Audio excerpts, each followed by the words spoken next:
Bonsoir à toutes et à tous et bienvenue à cette nouvelle édition de Direct. Le développement des villages égyptiens est aujourd'hui au cœur justement d'un intérêt, ou bien on peut dire qu'un intérêt particulier est accordé au développement rural. Donc un projet ambitieux a été lancé justement pour développer les villages égyptiens et améliorer et la qualité de vie et le bien-être des habitants des régions rurales.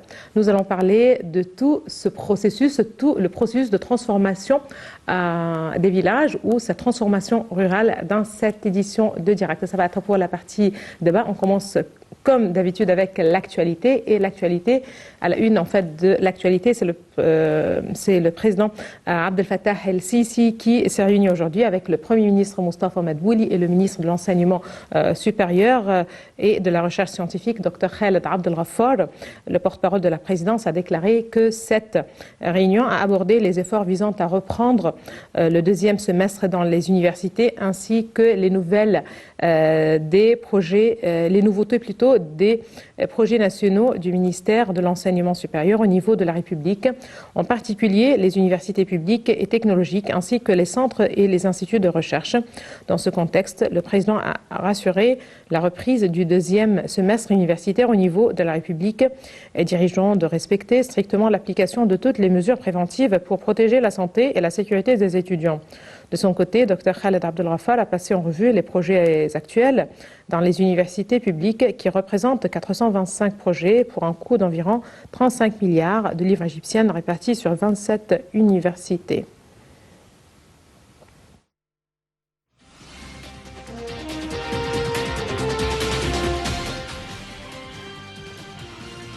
Le Premier ministre Moustapha Madbouli a tenu aujourd'hui une réunion pour suivre de près les projets de développement qui ont été exécutés au Caire. Ont assisté à la réunion le ministre du Développement local et le général Mahmoud Sha'rawi, le ministre de la Jeunesse et du Sport, Dr Ashraf Sobhi, le ministre d'Habitat et des Nouvelles Agglomérations, Dr Asim El-Ghazar. Au début de la réunion, Dr Madbouli a affirmé que le président El-Sisi suit périodiquement les projets de développement qui ont été exécutés au Caire, notamment dans les bidonvilles. Remercions à cet égard le ministère de l'Intérieur et le gouvernorat du Caire pour les efforts intensifs déployés pour supprimer tous les bidonvilles. Le Premier ministre a souligné que le ministère de Solidarité sociale a été chargé d'accélérer le meublement des unités de logement construites par le gouvernement pour léger les habitants des bidonvilles. Selon le porte-parole officiel du Conseil des ministres, le conseiller Nader Saad, la réunion a évoqué l'exécution du projet de Ard el-Khayala, situé au sud du Caire, dans la région du Bassatine, qui regroupe 2525 unités de logement et construite sur une superficie de 40 faidans.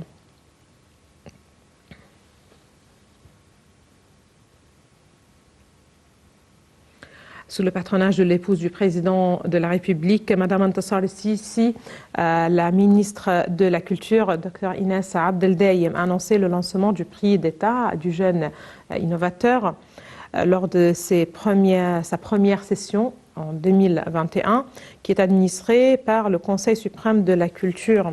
La cérémonie a commencé par un discours enregistré de Mme Antassar el-Sisi, dans lequel elle a déclaré que le but du prix était de former une nouvelle génération capable de réaliser nos rêves et nos aspirations.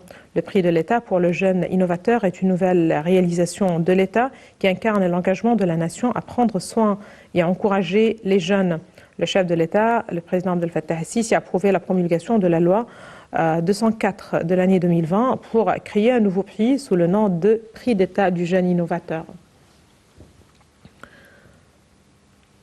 La ministre de la Santé, Dr Hala Zayed, a annoncé que 45 429 citoyens des catégories prioritaires avaient été enregistrés pour recevoir le vaccin anti-Covid sur le site électronique consacré à ce but durant les premières 12 heures de son lancement à partir de ce matin. La ministre a souligné que plus de 6000 personnes du personnel du secteur médical et 32 000 des citoyens ayant des maladies chroniques, en plus des 6 000 personnes âgées, ont été également enregistrées. Ces déclarations sont intervenues lors alors que l'Égypte attend l'arrivée d'une nouvelle cargaison de vaccins anti-corona dans les prochaines heures.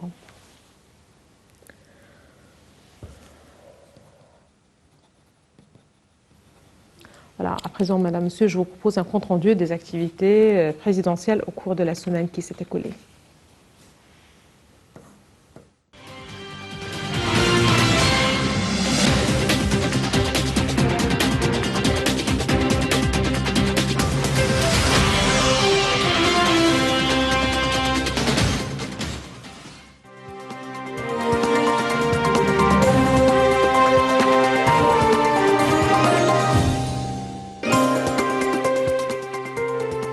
Le président Abdel Fattah el-Sisi suit le déroulement d'un certain nombre de projets nationaux supervisés par l'organisme de l'ingénierie militaire. Le chef de l'État reçoit un appel téléphonique du président de la République de Guinée-Bissau, Omar Sissoko Embalo. Le président Abdel Fattah el-Sisi suit la performance et les activités de l'autorité du canal de Suez, ainsi que les projets de l'autorité générale de la zone économique du canal de Suez. Le président Abdel Fattah el-Sisi s'entretient avec le chef du commandement central américain, le général Kenneth McKenzie, en présence du chef d'état-major des forces armées, le général de corps d'armée Mohammad Farid, et de l'ambassadeur des États-Unis au Caire, Jonathan Cohen. Le président Abdel Fattah el-Sisi donne ses directives en vue de rétablir le statut international du coton égyptien et de créer des industries nationales afin de produire du coton de haute qualité à des prix raisonnables. Le président Abdel Fattah el-Sisi s'entretient au téléphone avec le président chinois Xi Jinping des répercussions de la crise du coronavirus et de la fourniture des vaccins. Le président Abdel Fattah el-Sisi suit l'avancement des travaux dans les nouvelles villes au niveau de la République. Le président Abdel Fattah el-Sisi suit les programmes d'aide d'urgence aux citoyens qui souffrent de problèmes sociaux affectant leur vie et leur état psychologique et dont la situation nécessite une intervention et un soutien immédiat. Le président Abdel Fattah el-Sisi suit les plans et les projets du ministère de la Jeunesse et des Sports dans tout le pays. Le président Abdel Fattah el-Sisi effectue une tournée d'inspection des axes routiers dans la région de l'Est du Caire. Le ministre koweïtien des Affaires étrangères transmet au président el-Sisi une lettre de l'émir du Koweït. Le chef de l'État suit les travaux d'installation des infrastructures technologiques dans le quartier gouvernemental de la nouvelle capitale administrative.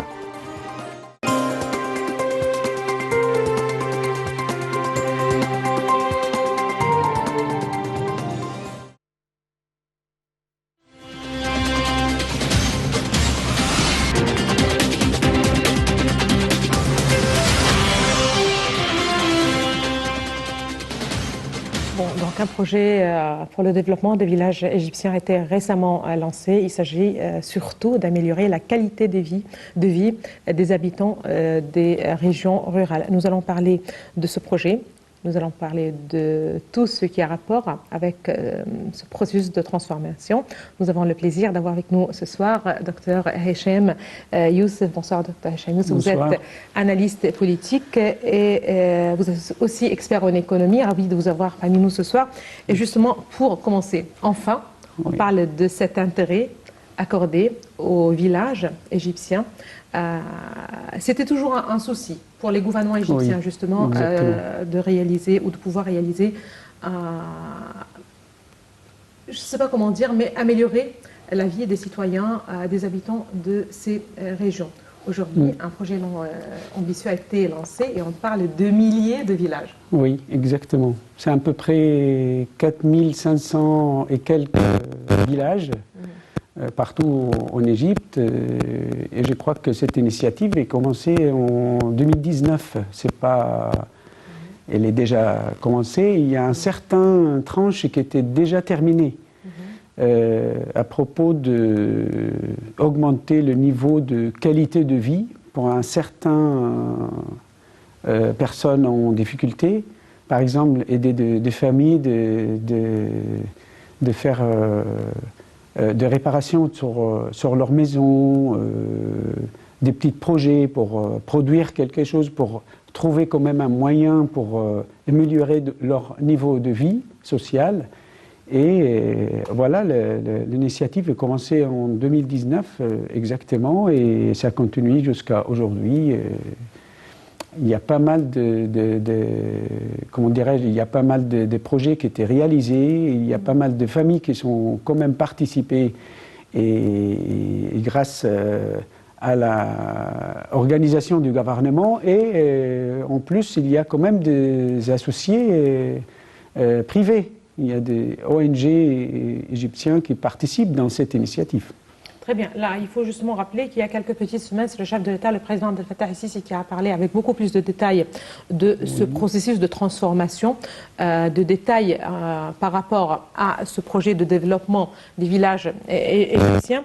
Et là, justement, j'aimerais bien jeter la lumière sur ce projet. J'aimerais surtout rappeler que le pouvoir politique ici en Égypte, profondément préoccupé par la question du développement rural, surtout son aspect social, lance un processus de transformation rurale en commençant par l'amélioration de la qualité de vie et le bien-être des habitants de ces zones. Tout de suite, les détails avec notre collègue Dalia Karam, et juste après, nous allons parler, Dr Hicham, voilà, de ce projet. Le pouvoir politique en Égypte est profondément préoccupé par la question du développement rural, surtout son aspect social, ayant réalisé que le secteur rural est capable de générer une croissance économique créatrice d'emplois. L'État est aujourd'hui conscient qu'investir dans la population rurale offre une solution à long terme à de nombreux problèmes tels que la faim, la pauvreté, le chômage, l'immigration forcée, des sujets profondément enracinés dans les zones rurales. Investir dans les populations rurales, c'est investir dans un avenir plus prometteur à tous. L'État a constaté qu'une répartition inégale de revenus n'était propice ni à la croissance économique ni à la réduction de la pauvreté. Or, ce processus de transformation rurale doit commencer par l'amélioration de la qualité de vie et le bien-être des habitants de ces zones. Attirer les investissements en ciblant l'agriculture, renforcer le rôle du secteur privé dont le rôle comprendra la création d'entreprises, des emplois, la commercialisation des produits agricoles et l'augmentation de la concurrence, et fournir une assistance technique pour aider les habitants de ces zones à améliorer leur productivité, développer un système de crédit, déterminer les ressources propres à chaque village afin d'élaborer une stratégie basée sur l'exploitation maximale de ces richesses. Autre critère important, la participation active de la population ciblée. Communiquer directement avec les citoyens des villages permettra de connaître leurs besoins concrets, leurs demandes et leurs suggestions à l'égard du développement de leur village.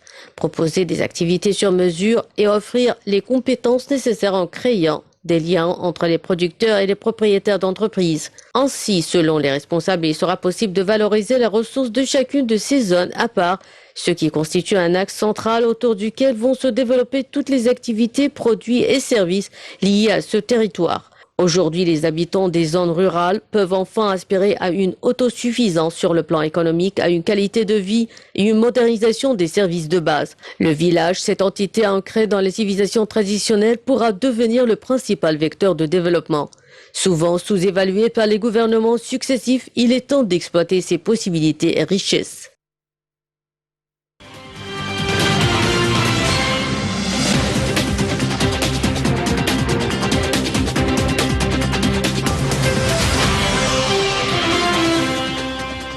Bon, Dr Hicham Youssef, améliorer la qualité de vie des habitants de ces zones, voilà, ça c'est un point très important, mais aussi exploiter, parce que là aussi c'est un mot-clé, exploiter les richesses de ces régions, attirer l'investisseur étranger, parce que comme il s'agit pour toutes les autres régions de l'État, on parle de l'investissement étranger, comment attirer l'investissement étranger, comment justement pouvoir exploiter les richesses de ces régions. Ça dépend quelle région, parce qu'on a quand même, en Égypte, il faut... surtout agricole, puisqu'on parle de zones... Agricole, ça veut dire dans le sud ou dans le delta, voilà. On parle les deux à la même temps. Et il y a une certaine richesse, oui, vous avez raison pour dire ça, mais ce n'est pas bien exploité, ce n'est pas bien administré. Ils ont besoin de plus des gens qui vont vers eux pour donner les idées d'organiser comment on peut, comment dirais-je, investir nous-mêmes dans tous les éléments qu'on peut produire de chez nous. Ce n'est pas quelque chose qui n'existe pas chez eux, mais il y a quand même. Je vous donne un exemple. Pas très loin de Caire, là, il y a un village où il y a beaucoup de palmiers. Il y a un certain étrangers qu'ils ont installé là-bas pour développer un certain métier. C'est le cajot de fruits et des légumes là. C'est quand même un petit projet comme ça, mais ça donne une petite idée pour les gens qui habitent dans ce village pour produire quelque chose de très très utile, et ça mène de l'argent pour améliorer leur niveau de vie. C'est un petit exemple. Oui, tout à fait. Et si on peut généraliser des petits projets comme ça dans tous les villages, soit dans le sud, soit dans les deltas, partout en Égypte, et ça dépend, chaque région a son propre richesse, son propre production. Dans le Wadi el-Gidid, par exemple, il y a la production de palmes, de toutes qui concernent cette industrie, des petites industries. Aussi, ça a besoin beaucoup des idées pour améliorer, moderniser, comment dirais-je, d'installer une infrastructure pour avoir plus de possibilités, plus de facilités, avec des experts. Et l'Égypte, elle est très riche avec tous les gens qui ont l'expérience dans tout ça. Et je crois que c'est le moment de lancer ce projet, plus avec l'aide de la média aussi. Très bien. Là, quand on parle justement d'un projet aussi important, il s'agit du gouvernement, mais aussi des sociétés civiles et des organisations non gouvernementales, oui. C'est-à-dire toute la société qui est aussi impliquée. Vous avez parlé justement d'aide ou comment assister les producteurs, tout ce qui est rapport avec les petites entreprises, qu'on appelle les petites entreprises dans l'économie. Mais là aussi, d'où vient en fait l'importance de l'assistance technique, et ça fait partie en fait de ce projet, justement offrir une assistance technique pour améliorer la productivité justement de ces petites entreprises ou de petites producteurs. Paysans, voilà. On a plusieurs exemples à suivre, mais je crois qu'il manque quelque chose dans cette initiative. On a besoin de plus de participation. Ça veut dire qu'on a au moins une vingtaine d'ONG qui participent, mais ce n'est pas assez. Je ne vois pas des grands associés qui participent avec le gouvernement, soit financement, soit avec l'expérience, soit avec le savoir-faire. L'initiative a besoin de plus de bénévoles, besoin de plus de participants. Parce que par solidarité, même avec des grandes usines, des grandes entreprises qui participent, et quand même participer pour... je ne peux pas donner leur expérience pour les petits producteurs là. C'est ça qui manque, parce qu'un immense projet comme cette initiative, besoin de tout le monde, sur tous les niveaux, dans tous les domaines, dans toutes les professions, ensemble, à la même temps. D'où vient aussi l'importance des campagnes de sensibilisation. Exactement, le média. Viser le citoyen, viser justement les habitants de ces zones, justement leur proposer des activités sur mesure. On parle justement de comment aussi communiquer avec ces habitants. Aujourd'hui, selon vous, quel est le défi le plus important devant une telle initiative?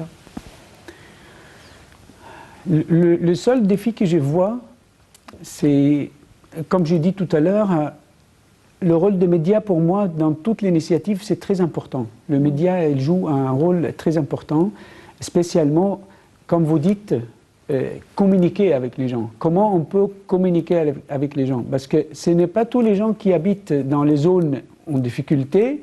Ils ont la possibilité de communiquer avec les responsables de cette initiative par Internet, par exemple, ou par téléphone. C'est un peu difficile pour eux. Alors là, ils ont besoin de plus de facilité. Si cette initiative arrive chez eux par la télé, par exemple, par le média, et comment on peut enregistrer dans cette initiative, parce qu'il faut quand même, pour participer, ça c'est quelque chose, mais pour profiter, qu'est-ce qu'elle propose de cette initiative aussi, c'est pas la même chose. Alors, il y a les participants qui aident les gens en difficulté et les gens qui profitent. Ça, le profiteur de cette initiative aussi, ils ont besoin de soit quelqu'un, soit à travers le média, de l'expliquer comment elle peut être en contact avec les responsables pour demander qu'est-ce qu'elle a besoin exactement. Et en plus, aussi, il y a l'Agence centrale de mobilisation populaire et de statistiques. Elle joue un rôle très très important parce qu'ils ont les chiffres précis et les pourcentages de pauvreté dans le village, les pourcentages de manque d'éducation, la qualité de vie dans certains villages aussi. Ils ont des mesures très très précises. Et ça aussi, ça peut aider les responsables quand même de diriger le pourcentage d'aide vers quel village ou vers quel gouvernorat. Très bien. On parle aussi de la modernisation de services de base, parce que là aussi, c'est un défi énorme. Les services de base à offrir à ces citoyens. Peut-être ça, c'est l'un des points les plus forts de cette initiative. Oui, exactement. À propos de ça, c'est l'infrastructure. Voilà. De l'eau au courant, l'électricité, les réseaux téléphoniques, tout ça, ça devient... on ne peut pas dire le base, c'est pas nécessaire seulement, mais c'est obligatoire. Chaque citoyen, il a le droit d'avoir ces services chez lui, comme tout le monde. Et cette initiative, ça présente ça aussi, ça travaille...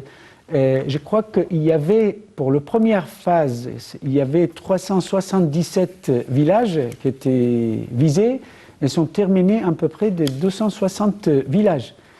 Il y a certains villages qui n'y a pas d'électricité, il y a certains villages qui n'y a pas l'eau courant.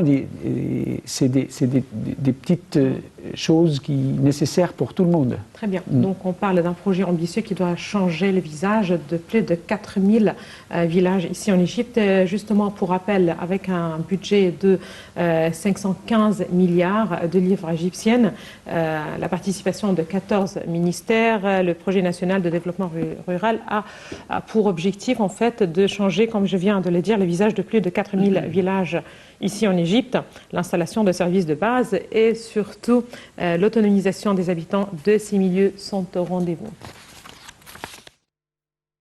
Un projet pionnier de développement rural est en train de voir le jour, permettant à des millions d'habitants des zones rurales égyptiennes de rêver d'un meilleur avenir. Dans le but d'améliorer les moyens de subsistance et les conditions de vie des populations dans ces milieux, en privilégiant les couches vulnérables, le projet doit couvrir plus de 4700 villages et sa période de mise en œuvre est de 3 ans. Avec un budget s'élevant à 515 milliards de livres égyptiennes, sa première phase, qui se termine à la fin de 2021, est censée changer le visage de 1500 villages. Pour le président Abdel Fattah al-Sisi, le plus grand défi ne réside pas dans le financement du projet dont le budget s'élève à plus de 500 milliards de livres égyptiennes. Le plus problème s'avère le cadre organisationnel de chaque village, car chaque cas est unique et aucun village ne ressemble à son voisin, a-t-il déclaré dans une intervention téléphonique avec l'animateur Amr Adib sur la chaîne télévisée MBC Misr, samedi 6 février. Le projet est ambitieux. D'après les déclarations officielles, le nombre de bénéficiaires s'élève à plus de 58% de la population égyptienne. Le projet introduit un éventail d'innovations allant de l'installation de services de base, des infrastructures, tout en offrant des opportunités d'emploi, un développement de compétences et une modernisation rapide des économies dans ces zones rurales. Il s'agit d'un tournant décisif. Avant un plan d'action bien défini, un programme et un budget important, une stratégie, des priorités et surtout une gamme d'activités avec pour objectif investir dans cette population rurale et encourager une transformation inclusive de ce monde tant oublié, tout en permettant à ceux qui y vivent de tirer profit de ces richesses plutôt que de s'en trouver encore plus marginalisés. Cette transformation du monde rural doit inclure de nombreux changements positifs dans la vie de ses habitants, commençant par l'amélioration de la qualité de l'éducation, des services de santé, de l'eau potable, des opportunités de travail, l'autonomisation des femmes et l'augmentation de l'espérance de vie. Et ce par le biais d'un développement centré sur les personnes dans lequel les bénéficiaires deviennent les agents de leur propre développement et participent dès le départ à la prise de décision et à l'exécution du processus même de transformation. D'après Wala Gad Al-Karim, directeur de l'unité centrale de l'initiative Vie décente au sein du ministère du Développement local, tous les facteurs sont réunis pour garantir le succès de ce projet. C'est la première fois qu'un projet adopte une approche globale et intégrée ciblant tous les villages d'Égypte. Et c'est le Premier ministre qui préside le comité chargé de la mise en application du projet. 14 ministères coopèrent pour fournir tous les moyens nécessaires pour son accomplissement. Le budget énorme alloué est une preuve de la réussite de la politique de réforme économique entamée par l'État il y a plus de 6 ans, alors que la plupart des pays du monde réduisent leur budget de développement à cause de la crise du coronavirus. D'après les analystes, le lancement d'un projet de développement rural répond à des inégalités sociales. Il contribue à réaliser le principe de la justice sociale et l'égalité des chances pour une population qui a longtemps souffert de marginalisation.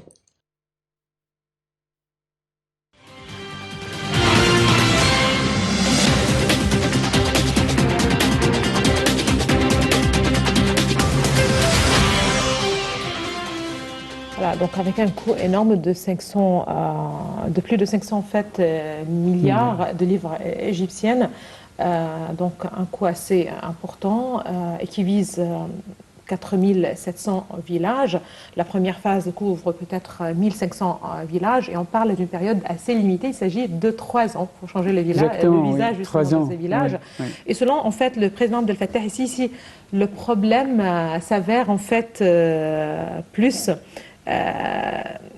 C'est-à-dire, il a précisé que le cadre organisationnel est le point le plus peut-être critique, en fait, parce que chaque cas est unique et aucun village ne ressemble à son voisin, selon le président ici. Exactement. Voilà, ça aussi, ça c'est un défi, parce que voilà, il faut en fin de compte regarder chaque village et ses besoins. Oui, séparément. Chaque village séparément. Mais c'est pour ça que j'ai dit... L'initiative a besoin de plus de participants parce que normalement, si chaque gouvernorat trouvait des personnes ou des entreprises ou des hommes d'affaires ou des sociétés qui peuvent participer dans cette initiative pour arriver à chaque village ou à chaque famille de leurs besoins, ça sera magnifique. Ce n'est pas la somme de 500 milliards de livres égyptiens pour 3 ans qui important, mais c'est le participant qui est plus important que l'argent. Parce que si on regardait bien, l'initiative, ce n'est pas donner de l'argent seulement pour les gens. Ce n'est pas pour construire quelques maisons, ce n'est pas pour réparer quelques infrastructures ou mettre de l'électricité, ce n'est pas du tout ça. C'est beaucoup plus grand. Moi, à mon avis personnel, c'est la participation par solidarité. Moi, par exemple, je suis un propriétaire d'une usine, je peux aider, je peux trouver plus d'occasions pour les gens qui travaillent pour moi et je peux quand même aider des petites entreprises par des conseils, par des anciens matériaux chez moi. Ça veut dire chacun en Égypte, chaque Égyptien doit participer dans cette initiative pour trouver le succès absolu, comme dit tout le monde. Tout à fait. Là, il faut justement aussi rappeler que c'est une initiative qui vise des millions d'Égyptiens, en fait. 50 millions. Il s'agit de 58% de la population égyptienne. Oui. Quand même, si on parle de cette initiative avec 50 millions, plus que 50 millions d'Égyptiens, qui va présenter quand même ou aider tous ces chiffres-là? Très bien. Aujourd'hui, et justement dans le cadre de l'amélioration de vie, de changer le visage des villages, justement, on parle de l'amélioration, surtout l'amélioration des services d'eau et d'assainissement en Haute-Égypte. Voilà, c'est ce qu'on appelle surtout les services de base. Oui. Ici aussi, ce projet du développement rural introduit un éventail d'innovations, y compris l'installation de services de base et d'infrastructures. Voilà, parce que là aussi, c'est énorme. Et l'État a donc élaboré un programme d'amélioration des services d'eau et d'assainissement dans 4 gouvernorats de Haute-Égypte. Ce programme, composé de plusieurs projets, il est la reproduction d'un programme similaire en cours d'exécution dans le delta du Nil. Je vous invite, Dr Hicham, et vous, chers téléspectateurs, à avoir plus de détails dans ce commentaire. Le gouvernement égyptien a réalisé des progrès importants en matière de desserte en eau potable. Cependant, l'accès à l'assainissement n'a pas autant progressé. En 2012, seuls 20% des eaux usées rurales étaient traitées. Cette situation est particulièrement marquée en Haute-Égypte, l'une des régions les plus pauvres du pays. La pollution du Nil et du système de canaux d'irrigation par les eaux usées s'en ressent et a des conséquences graves. Elle menace l'agriculture et la production d'eau potable et constitue un danger pour la santé de la population avoisinante. Conscient de ce problème crucial, l'État a donc lancé un projet de grande envergure visant à l'amélioration globale du service de l'eau et de l'assainissement en Haute-Égypte pour réduire la pollution des eaux de surface et les risques sanitaires. Les objectifs spécifiques sont l'amélioration en quantité et en qualité du service de l'eau et de l'assainissement dans les gouvernorats de Kena, Sohag, Asyut et Minya en Haute-Égypte grâce à un programme d'investissement sectoriel centré sur les besoins les plus urgents. La consolidation de la réforme du secteur en renforçant les capacités de programmation et de pilotage stratégique de la holding des eaux et la maîtrise d'ouvrage.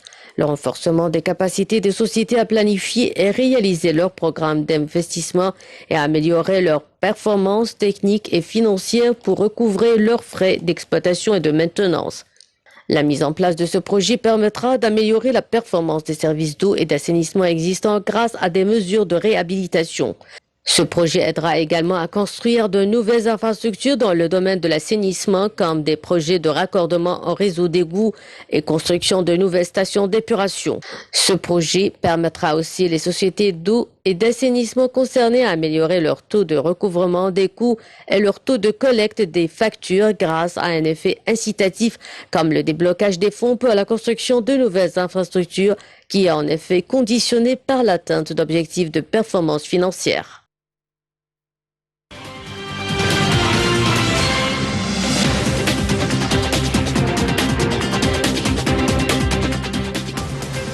En fait, le gouvernement a réalisé des progrès importants en matière de desserte en eau potable. Et là, il faut justement le rappeler.